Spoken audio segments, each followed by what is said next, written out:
আমরা একটি অঙ্ক দেখতে পাচ্ছি যেখানে বলা হয়েছে find equivalent resistance between A and be in the following circuit. অর্থাৎ এখানে এ এবং বি যে টার্মিনাল রয়েছে সেই টার্মিনালের যে মধ্যবর্তী রেজিস্ট্যান্স বা ইকুইভ্যালেন্ট রেজিস্ট্যান্স সেটি আমাদের নির্ণয় করতে হবে। অর্থাৎ আমাদের এক্ষেত্রে এ এবং বিকে আমরা সোর্স কল্পনা করে নেব। সেক্ষেত্রে আমি বলেছিলাম যে প্রথম অক্ষরটাকে আমরা পজিটিভ এবং পরের অক্ষরটাকে আমরা নেগেটিভ চিন্তা করি। সেক্ষেত্রে আমি যদি সুবিধার্থে এভাবে এঁকে নিই, প্রথম পয়েন্ট নেগেটিভ এবং পরেরটা হচ্ছে, প্রথমটা হচ্ছে পজিটিভ, পরেরটা হচ্ছে নেগেটিভ, অর্থাৎ এ পজিটিভ বি হচ্ছে নেগেটিভ। এই সার্কিটটা মোটামুটি একটা জটিল সার্কিট। একটা চাকরি পরীক্ষা এসেছিল, সেটা হচ্ছে NWPGCL অর্থাৎ নর্থ ওয়েস্ট পাওয়ার জেনারেশন কোম্পানি লিমিটেড। তো এক্ষেত্রে এই অঙ্কটা আমরা সমাধান করবো। আমার যে পয়েন্ট মেথডের রুলস, সেই রুলসটা আপনারা যারা দেখেছেন তারা বুঝবেন যে আমরা যে সোর্সটা আছে সেই সোর্সটার দুই প্রান্ত থেকে নামকরণ শুরু করব এবং সোর্সের সাথে যদি কোনো রোধ থাকে সেই রোধটাকে আমরা সোর্সের সাথে রেখে বাইরে থেকে নামকরণ করব। এটা আমি বলে এসেছি, আপনারা যারা ভিডিওটি দেখেন নাই দেখে আসতে পারেন। সেক্ষেত্রে আমরা আমাদের যেহেতু এইটা রোধের এই ব্যাটারির সাথে একটা রোধ আছে 7 ওহম সিরিজে সংযুক্ত আছে, অর্থাৎ যে কারেন্টার পথ একই, কারেন্ট প্রবাহের পথ, সেহেতু এটা সিরিজ। সেক্ষেত্রে নামকরণটা আমরা এইখান থেকে না করে এই রোধটাকে ব্যাটারির সাথে রেখে আমরা বাইরে থেকে শুরু করি। এটা দিলাম এ বিন্দু। আর যেহেতু বি বিন্দুর সাথে সিরিজে কোনো রোধ নেই, সেক্ষেত্রে আমরা এখান থেকে নামকরণ শুরু করবো, অর্থাৎ আমরা এই পয়েন্টের নাম দিলাম বি পয়েন্ট। এর যদি বি পয়েন্ট হয় তাহলে এই পয়েন্টের নামও কি হবে? বি পয়েন্ট হবে, কারণ এর মধ্যে কোনো রোধ নেই। তাহলে এটা হবে বি পয়েন্ট, এদিক দিয়ে এটা হচ্ছে বি পয়েন্ট। আর যেহেতু এখান থেকে এই পর্যন্ত কোনো রোধ নেই, তাহলে এটার নাম হচ্ছে বি পয়েন্ট। এখান থেকে এইদিকে আসেন, এটার নাম হচ্ছে বি পয়েন্ট, এই পয়েন্টের নাম হচ্ছে বি পয়েন্ট। এখন এই পয়েন্ট তো এই পর্যন্ত আসলো, এখন এই সামনে কি এই পয়েন্ট আগাবে না, কারণ হচ্ছে এখানে একটা রেজিস্টর আছে। আবার এইদিকেও আসবে না, কারণ এখানেও একটা রেজিস্টর আছে, অর্থাৎ আমাদের নতুন নাম নিতে হবে। সেক্ষেত্রে আমি এই দিকে যদি যাই, যেহেতু আবার দেখেন এই দিক দিয়ে বি যে নামটা, সেই নামটা এইদিকে এখানে আসবে না, কারণ হচ্ছে এখানে একটা রোধ আছে। আবার এই দিক দিয়েও আসতে পারবে না, এখানেও রোধ আছে। সেক্ষেত্রে আমাদের এখানে একটা নতুন পয়েন্ট নিতে হবে। আমি ধরে নিলাম এই পয়েন্টের নাম হচ্ছে সি পয়েন্ট। তাহলে সি পয়েন্ট এখানে নিলাম, সি পয়েন্ট ওকে, এইদিকে যাবে না, এদিকেও যাবে না, এদিকে আসবে না। তাহলে আমাদের সবগুলো পয়েন্ট কি নেওয়া হয়েছে? ওখানে একটা পয়েন্ট এখানে বাদ আছে, সেই পয়েন্টের নাম আমরা বিও দিতে পারতেছি না, এও দিতে পারতেছি না, এবং এদিক দিয়েও সম্ভব না। সেক্ষেত্রে আমাদের নতুন একটা নাম নিলাম আমরা হচ্ছে ডি। এক্ষেত্রে আমাদের মোট 4টি পয়েন্ট নিতে হবে, এ বি সি ডি।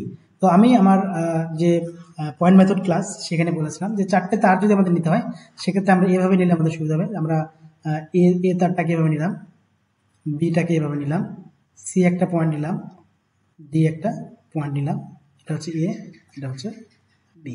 এখন আমরা এখান থেকে সাজাই যে এ এবং বির মাঝখানে হচ্ছে সোর্স আছে, এ এবং বির মাঝখানে সোর্স দিলাম, ঠিক আছে।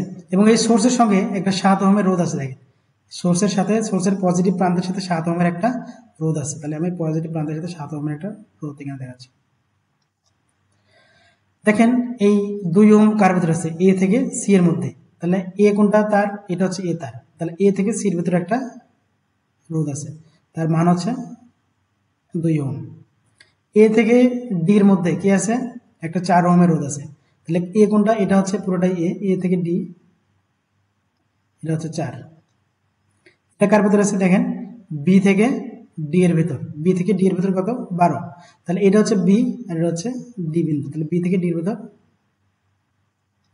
12। এইটা ওকে নেওয়া হয়েছে, এটা নেওয়া হয়েছে, এটা নেওয়া হয়েছে, এটা নেওয়া হয়েছে। এখন এটা দেখেন এটা কার ভিতর আছে? এটা বি থেকে ডি এর ভিতর। তাহলে বি কোনটা? তার আমাদের এইটা। আর ডি কোন পয়েন্ট? এটা হচ্ছে এইটা। তাহলে অর্থাৎ বি থেকে ডি এর ভিতর আরেকটা রোধ আছে, সেটা হচ্ছে 12। এটা নিলাম। এখন এটা কার ভিতর আছে? বি থেকে সি এর ভিতর কত? 24। তাহলে বি কোনটা আমার? এইটা, এটা হচ্ছে বি। তাহলে বি থেকে সি এর ভিতর আমি নিলাম 24। দেখেন এখানে এই যে 2 এবং 10 এই দুটো কিসে আছে? অবশ্যই সিরিজে আছে। তাহলে 2 এবং 10 কত হচ্ছে? 12। তাহলে এই 12 ওহম রেজিস্ট্যান্স কার ভিতরে আছে? দেখেন এক প্রান্ত হচ্ছে বি আর এক প্রান্ত হচ্ছে সি, ঠিক আছে। তাহলে বি এবং সির মধ্যে আছে হচ্ছে 12। তাহলে এটা হচ্ছে বি প্রান্ত এবং এটা হচ্ছে বি তার এবং হচ্ছে সি প্রান্ত, সি তার, তার মধ্যে আছে হচ্ছে 12। এখন সার্কিটটা খুব ইজি আমাদের। দেখেন যে এই যে 12 এবং 12 কিসে আছে? দুটা প্যারালাল আছে। 12 এবং 24 কিসে আছে? প্যারালাল আছে। তো এটাকে আমরা যদি ক্যালকুলেশন করি এভাবে পাই যে এখানে এখানে 2, দেখেন এখানে 12 এবং 24 যদি আমি প্যারালাল করি তাহলে কত হয় 8 ওহম হবে। তাহলে এখানে আমার হচ্ছে 8 ওহম, আর এখানে তো 2 আছেই। তাহলে এই প্রান্তে আসেন, এই প্রান্তে আমার আগে থেকে আছে কত 4, আর এখানে আছে 12, 12 আর 12 প্যারালাল করলে কত হবে 6 হবে। দেখেন এই 6 এবং 4 কিসে আছে সিরিজ, তাহলে 6 আর 4 হচ্ছে 10, আর এইদিকে 8 আর 2 হচ্ছে 10, তাহলে এইদিকে হচ্ছে 10, এইদিকে হচ্ছে 10, তাহলে এই 10 এবং 10 কিসে আছে প্যারালাল আছে। আমি এখানে সরাসরি অঙ্ক করতেছি কারণ আমি আপনাদের সিরিজ প্যারালাল এটা বুঝাইছি অলরেডি, এটা আর বোঝাতে চাচ্ছি না। যে কারেন্ট যেহেতু এখানে এসে দুইটা পথ হবে, সো দুইটা পথে কারেন্ট বিভক্ত হয়ে গেলে প্যারালাল, আর একই পথে গেলে হচ্ছে সিরিজ। সেক্ষেত্রে এদিকে 8 2 10, এদিকে 4 6 10, তাহলে 10 এবং 10 প্যারালাল করলে কত হবে 5 হবে। তাহলে 5 এর সাথে এই 7টা কি হবে তখন সিরিজ, ঠিক আছে। সার্কিটটা এরকম হবে আর কি, এদিকে 7 আর এদিকে সব ক্যালকুলেশন করা হচ্ছে 5, তাহলে কারেন্ট প্রবাহিত হলে এই দিক দিয়ে ফিরে আসবে, অর্থাৎ 7 এবং 5 কিছু আছে সিরিজ আছে। অর্থাৎ এই সার্কিটের যদি মোট রেজিস্ট্যান্স আমরা বের করতে চাই সেটা হচ্ছে RT সমান 12 ওহম। এটাই হচ্ছে উত্তর। তো আমি এখানে ক্যালকুলেশনটা জাস্ট সংক্ষেপেই করলাম, আপনারা চাইলে খাতায় লিখে করতে পারেন।